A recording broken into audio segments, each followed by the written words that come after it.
सिसोदिया जी उसके बाद press conference करते हैं, कहते हैं कि हमने तो कोई ऑर्डर नहीं दिया। दिल्ली में केजरीवाल जी राजनीति करते हैं। Is oxygen for vote? ये ऑक्सीजन एक वोट का मशीन है क्या? पूरे देश में कोरोना से कोहराम है, वहीं दिल्ली में भी कोरोना से हाहाकार की तस्वीरें सामने आई। अब इस पर सियासत भी जमकर खेली जा रही है। राजधानी दिल्ली में ऑक्सीजन की किल्लत और वैक्सीन की कमी के चलते जहां लोगों का बुरा हाल है, वहीं दूसरी तरफ इस मामले में सियासत भी खूब हो रही है। बीजेपी ने अब इस मामले को लेकर दिल्ली सरकार पर राजनीति करने का आरोप लगाया है। बीजेपी के राष्ट्रीय प्रवक्ता संबित पात्रा ने कहा कि कोरोना पर राजनीति दुखद है, इस पर राजनीति नहीं होनी चाहिए। संबित पात्रा ने कहा कि दिल्ली में अरविंद केजरीवाल ने प्रेस कॉन्फ्रेंस की और कहा कि हमने 1,34,00,000 वैक्सीन ऑर्डर की हैं, लेकिन उनका यह दावा झूठा निकला, क्योंकि आज सिसोदिया और केजरीवाल कह रहे हैं कि उनके पास वैक्सीन नहीं है। अरविंद केजरीवाल जी ने प्रेस कॉन्फ्रेंस करके क्या कहा था? अरविंद केजरीवाल जी प्रेस कॉन्फ्रेंस करते हैं और केजरीवाल जी कहते हैं कि हम 1,34,00,000 वैक्सीन के लिए ऑर्डर देने वाले हैं, ये मंजूरी हो गई है। दिल्ली सरकार ने ये मंजूरी दे दी है और चारों तरफ वाहवाही शुरू हो जाती है। देखिए अरविंद केजरीवाल जी कितने प्रोएक्टिव चीफ मिनिस्टर हैं। समय रहते उन्होंने ऑर्डर भी दे दिया है। 1 करोड़, और कोई छोटा मोटा नहीं, 1,34,00,000 वैक्सीन के लिए ऑर्डर दे दिया है। लगभग 1400 करोड़ का है ये 1,34,00,000 वैक्सीन। इसका ऑर्डर उन्होंने ऑलरेडी प्लेस कर दिया है और यथाशीघ्र ये वैक्सीन आ जाएगा। और आज वो कह रहे हैं हमारे पास कुछ नहीं है। सिसोदिया जी उसके बाद प्रेस कॉन्फ्रेंस करते हैं, कहते हैं कि हमने तो कोई ऑर्डर नहीं दिया है।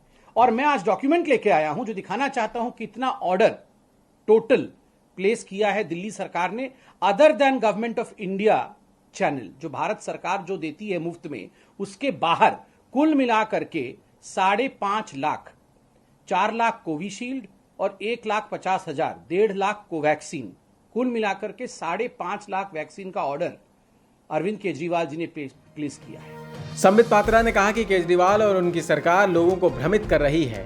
कोई व्यक्ति ऑक्सीजन की कमी से मरना तो दूर, अगर कोई तड़पता भी है तो वो भी मानवता के खिलाफ है।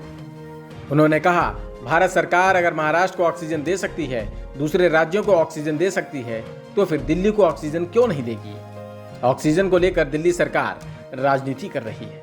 कोई एक मरीज अगर ऑक्सीजन की कमी के कारण मरना तो बहुत दूर की बात है बंधु, अगर तड़पता भी है, उसे तकलीफ भी होती है, तो ये मानवता के खिलाफ, ये इंसानियत के खिलाफ जुल्म है। दिल रोता है, हम भी इंसान हैं, तकलीफ होती है, मगर ऑक्सीजन को लेकर राजनीति। अभी मैंने इंटरव्यू पढ़ाया आपको मुंबई के कमिश्नर का। उन्होंने क्या कहा, 15 से 20 सेकंड के अंदर एसओएस जो हमारे कॉल्स थे, इमरजेंसी कॉल थे, उसके ऊपर भारत सरकार ने काम किया और जो भी हमें ऑक्सीजन चाहिए था हमें तुरंत मुहैया कराया। और बिल्कुल मैं भारत सरकार को दोष नहीं दूंगा। देखिए महाराष्ट्र में सर्वाधिक केस हुए, सबसे ज्यादा मृत्यु भी महाराष्ट्र में हुई। ऑक्सीजन भी स्वाभाविक है, सबसे अधिक ऑक्सीजन जिस राज्य में सबसे ज्यादा केस हुए वहां आवश्यक पड़ा होगा। भारत सरकार महाराष्ट्र को ऑक्सीजन दे सकती है, बाकी राज्यों को ऑक्सीजन दे सकती है। आपको क्यों ऐसा लगता है कि दिल्ली के प्रति भारत सरकार का रवैया अलग होता है? ये स्टेप मदरली ट्रीटमेंट करती है क्या ऐसा भारत सरकार? बिल्कुल नहीं। दिल्ली में केजरीवाल जी राजनीति करते हैं। संबित पात्रा ने कहा कि दिल्ली सरकार के लोग ऑक्सीजन ऑडिट नहीं कराना चाहते हैं। केंद्र सरकार मुफ्त में वैक्सीनेशन दे रही है। उन्होंने इमरान हुसैन के घर पर जो सिलेंडर रखे गए उस पर भी सवाल उठाए। इमरान हुसैन के घर के पास से, घर के या ऑफिस के अंदर से 400-500 ऑक्सीजन सिलेंडर मिलते हैं। हाईकोर्ट इसमें संज्ञान लेता है, हाईकोर्ट नोटिस भी भेजता है।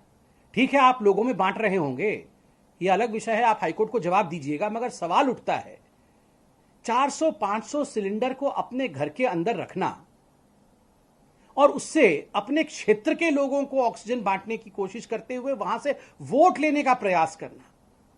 Is oxygen for vote? ये ऑक्सीजन एक वोट का मशीन है क्या? आप सोचिए, अगर सारे विधायक इस देश के और सारे सांसद इस देश के कहेंगे कि ऑक्सीजन बांटने का नोडल सेंटर मैं बन जाऊंगा, वेंटिलेटर और ऑक्सीजन लाके मैं अपने घर में रखूंगा और आवश्यकता पड़ने पर मैं दूंगा, तो इस देश में हम कोरोना के खिलाफ लड़ पाएंगे?